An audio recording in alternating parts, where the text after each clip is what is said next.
नमस्कार, मैं हूं गुलजार अहमद। इस वक्त हम मौजूद हैं लोकसभा मैनपुरी की विधानसभा भोगांव में। हमारे साथ लोहिया वाणी के राष्ट्रीय सचिव योगेश कठेरिया जी मौजूद हैं। आइए सीधे उनसे बात करते हैं लोकसभा चुनाव को लेकर। और आज से चुनाव प्रचार भी बंद हो गया है, लगातार आप क्षेत्र में घूम रहे हैं, तो सीधे आइए उनसे बात करते हैं। योगेश जी, आप इस चुनाव में लगातार क्षेत्र में घूमे हैं, क्या लगता है लोग कैसा सांसद चुनना चाहते हैं? सबसे पहले बहुत बहुत धन्यवाद आपका।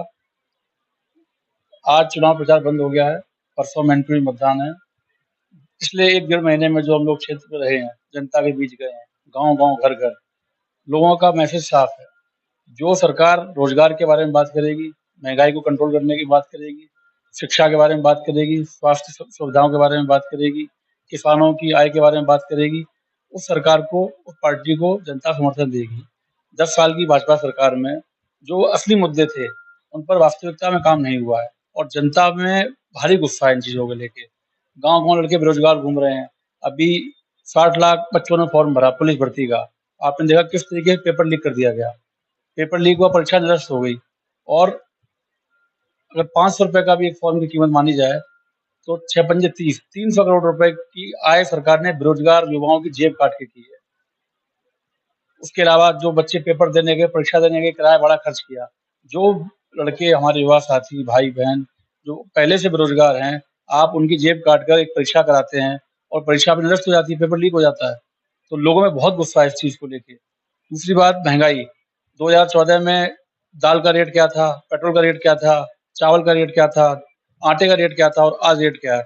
हर चीज़ के रेट 3-3 4-4 गुना तक बढ़ चुके हैं। जो सरकार बात करती थी कि बहुत हुआ महँगाई पर वार, अब की बार भाजपा सरकार, वो वादे इनके खोखले नज़र आ रहे हैं और जनता में बहुत नाराज़गी है इन चीज़ों को लेके। तो मैं समझता हूँ ये चुनाव जनता खुद लड़ रही है। हमको जहाँ भी गए, हर वर्ग में, हर समाज में, हर धर्म में, हर गाँव में जनता से बहुत सहयोग मिल रहा है।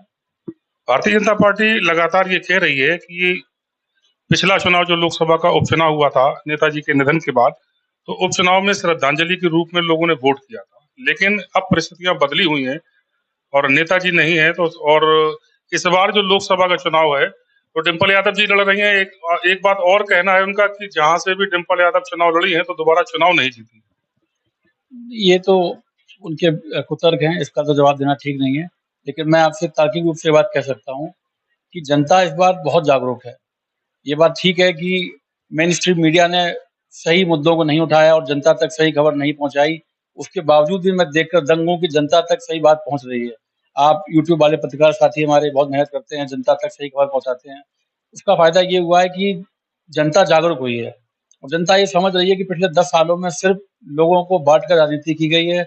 कुछ मुट्ठी भर लोगों का भला किया गया है, जो आप जानते हैं। इलेक्टोरल बॉन्ड के माध्यम से सब चीज़ें उजागर भी हुई हैं, किस तरीके से चंदा लेकर धंधा किया गया और किस तरीके से वसूली की गई ईडी, सीबीआई के नाम पर, ये सब चीज़ें जनता तक पहुँच चुकी हैं। भारतीय जनता पार्टी लगातार प्रचार प्रसार कर रही है। कहीं भी उनके प्रचार में ये नहीं देखने को मिल रहा है स्वास्थ्य को लेकर बात हो या शिक्षा को लेकर बात हो, बेरोजगारी को लेकर बात हो। वो राम मंदिर की बात करते हैं, धारा 370 की बात करते हैं। इसको लेकर आपका क्या मानना है?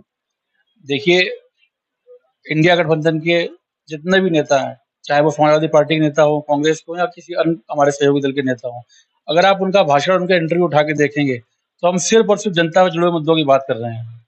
हम भाजपा सरकार से सवाल पूछ रहे हैं, जवाब माँग रहे हैं कि 10 साल में आपने क्या किया? जो आम जनता की समस्याएँ थी, उन पर आपने क्या काम किया? उनके पास जवाब देने के लिए नहीं है। इसलिए वो मुद्दों को डाइवर्ट कर रहे हैं। वो चाहते हैं कि कहीं न कहीं जो हम लोगों ने गोल पोस्ट शिफ्ट कर दिया है असली मुद्दों पे, वो गोल पोस्ट को चेंज करना चाहते हैं। वो चाहते हैं गोल पोस्ट चेंज होके कैसे भी धर्म के नाम पर आ जाए, जाति के नाम पर आ जाए या किसी और प्रकार के भेदभाव के नाम पर आ जाए, जिससे कि वो उसका फ़ायदा उठा के चुनाव जीत सकें। इस समय भारतीय जनता पार्टी से जयवीर सिंह जी यहाँ से प्रत्याशी हैं, सदर विधायक भी हैं, वर्तमान में कैबिनेट मंत्री भी हैं। और भाजपा के लोगों का ये भी मानना है कि इतना मजबूत प्रत्याशी अभी तक नहीं मिला है, तो इस बार बदलाव होगा और मैनपुरी जो समाजवादी पार्टी का गढ़ कहा जाता है, इस गढ़ को हम समाप्त कर देंगे। नहीं, ऐसा बिल्कुल नहीं है। जैसा मैंने पहले भी कहा, हम जहाँ-जहाँ गाँव में जा रहे हैं, क्षेत्र में घूम रहे हैं, जनता मन बनाए बैठी है और इस बार पिछली बार की तुलना में और अधिक वोटों से जिताकर भेजेगी और मैनपुरी पूरे देश को संदेश देगा, इतनी बड़ी जीत यहाँ से मिलने वाली है। अच्छा, अभी भाजपा के लिए मुख्यमंत्री योगी आदित्यनाथ जी ने रोड शो किया था मैनपुरी में, उसके बाद कल अखिलेश यादव का रोड शो हुआ है। दोनों रोड शो में क्या अंतर रहा है?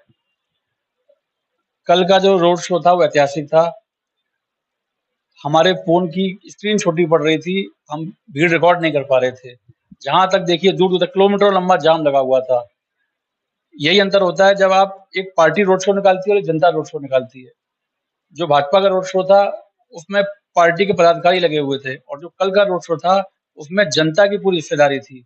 हमको बहुत मेहनत नहीं करनी पड़ी, इतना कम समय मिला, 1 दिन पहले डिसाइड हुआ कि कल रोड शो होना है और इस आप समझिए 24 घंटे के अंदर गाँव-गाँव तक संदेश पहुँचा और जनता खुद निकल के आई। हम लोग तो पहुँच भी नहीं पाए जनता के पास, सूचना भी नहीं पहुँचा पाए। उसके बावजूद जनता खुद निकल के हमारे साथ आई।